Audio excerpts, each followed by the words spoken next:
I was one of very few who was who landed in Europe with that group, the 104th Division, and traveled and stayed with it the entire time. We replaced the British troops, and the word was, we asked them, of course, what we were getting into, and they said, "Oh, we just stand around and we send out a patrol once in a while." Yeah. The next day we went into a full attack. Yeah. And we were attacking the whole time after that. And anyway, we crossed the.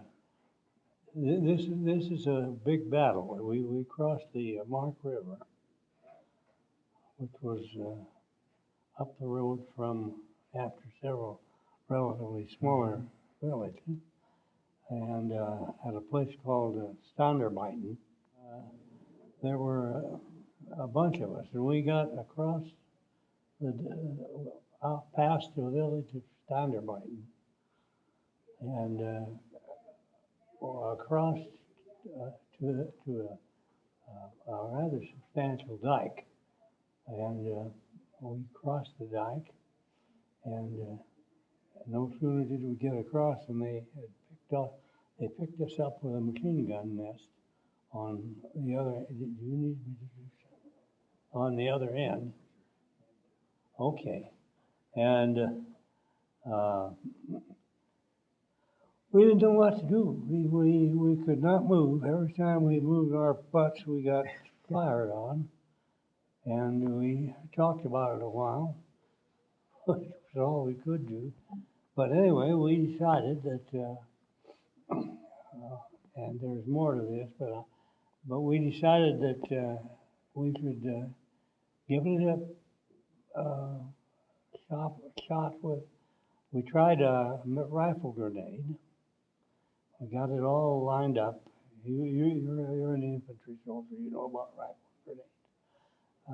And the kid kind of set up here, pointed down Ryan.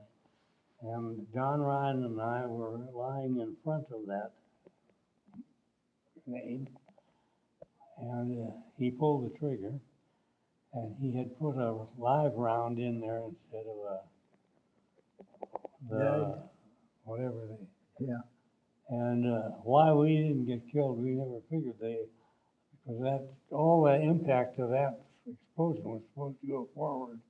Instead, it went backward.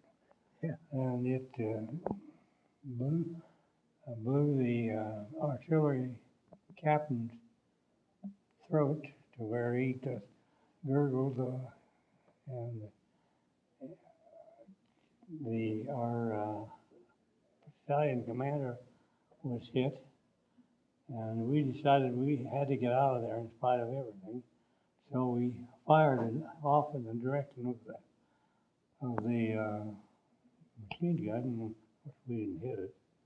But we ran like hell back across the dike, and made our way back across a couple of waterways, but we made our way back across to our place, our headquarters, if we had one at that point.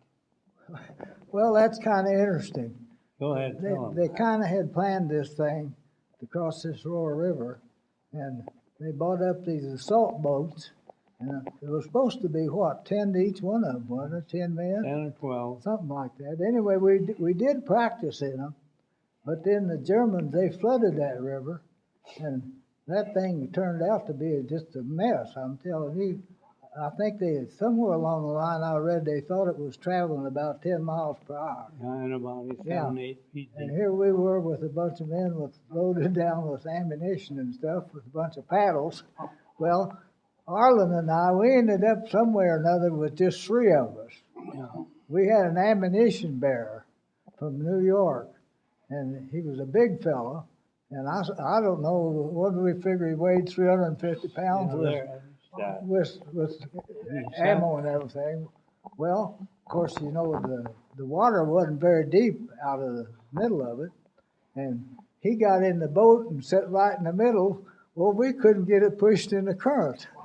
So finally we squirmed around and we finally got it in the current, but Arlen and I never did get in the boat. We couldn't get in. We went across hanging on the He was on the front and I was on the back. Yeah. But anyway, we made it. Yeah. And we may have been fortunate in that some of those units were carried by the current. Yeah, they sure and we were. Had to, we created a certain drag by hanging on there, although we didn't realize there was any advantage. Yeah. And then I knew when we got across, we couldn't get up on the bank hardly because they'd strung wire along the bank, you know.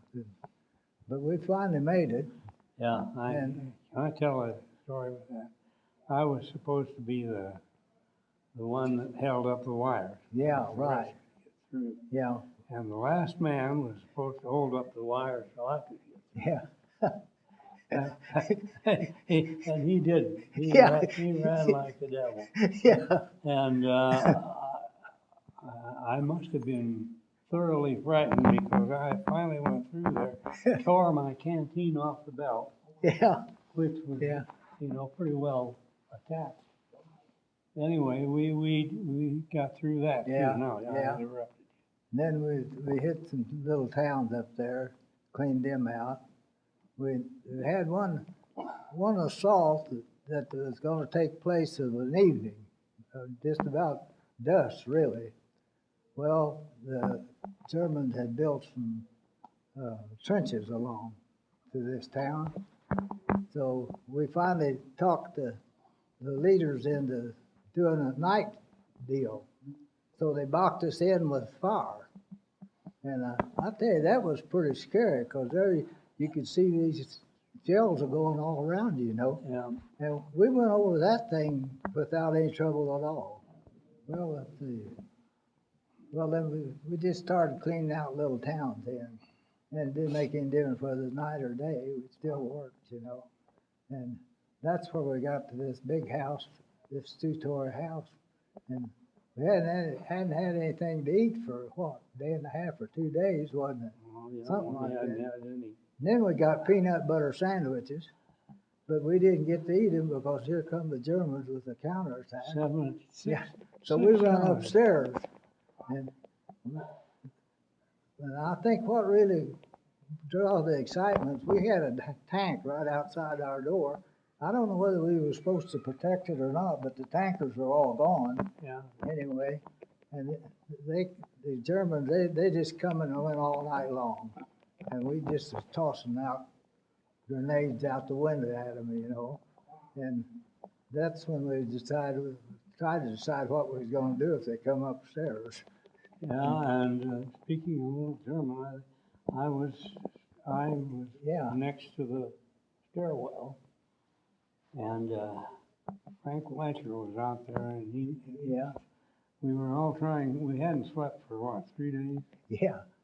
And we couldn't stop Frank from snoring, so I'd have hold of his nose, one hand, and I said, the man came up the stairs, came right about on this level, and he said, Deutsche Soldat. And he answered, not at all. And I'm sure he assumed there were no Deutsche Soldats up there. Mm-hmm. But that's one of the very few really dumb things I saw that Germans do.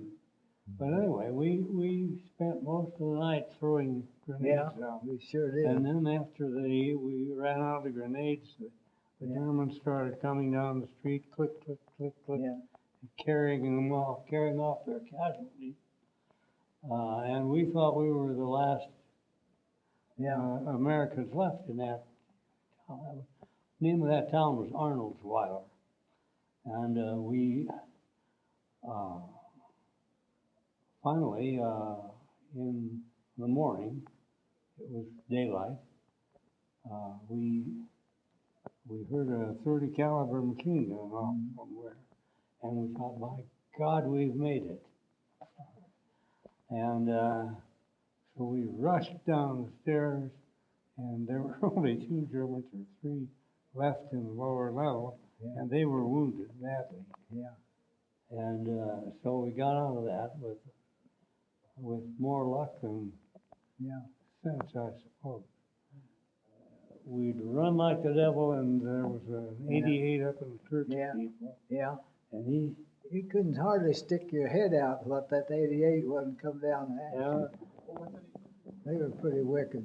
A lot of them they had on rail cars, and they used them as shoot airplanes down. Yeah. Yeah, they were a wicked thing. You could hear them coming, and man, I'm telling you, you better start digging because it didn't give you much time. Anyway, we got down there, and every time we'd move maybe 50 yards, they'd fire on us, and we'd duck and get into the nearest place.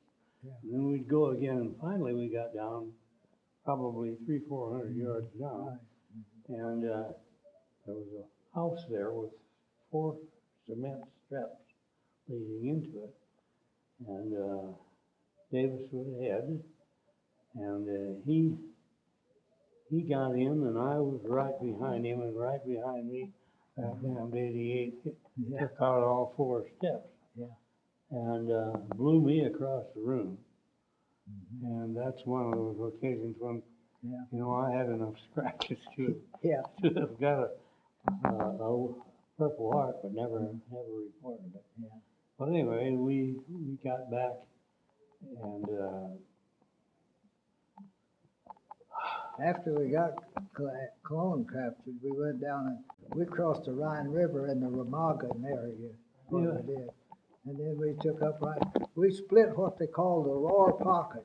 Yeah. We was right in the middle of it. We just drove a wedge in it.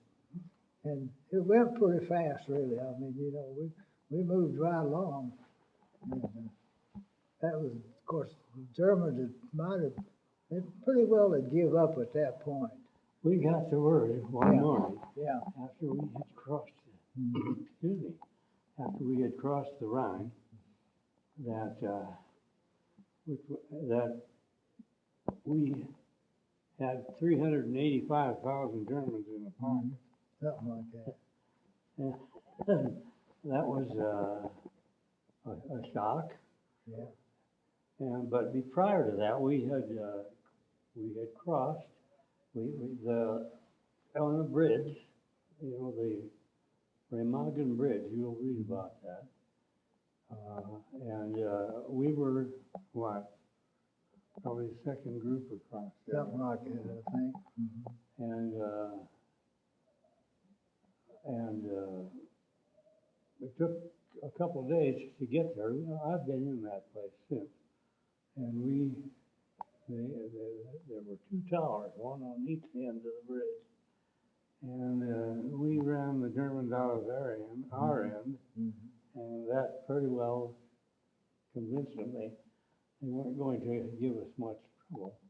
We had the trouble with the young German kids too. You had to, when you went into these towns, you had to be pretty careful because they'd shoot at you, you know. And old Hitler had them pretty well ensemble, really. Yeah. I was in a warehouse, and there was all these refugees that they had moved out. They started coming in on a train, and we had to take care of them and feed them, and then we had to turn them over to the Russians. And they were hungry, and they would rush the cars.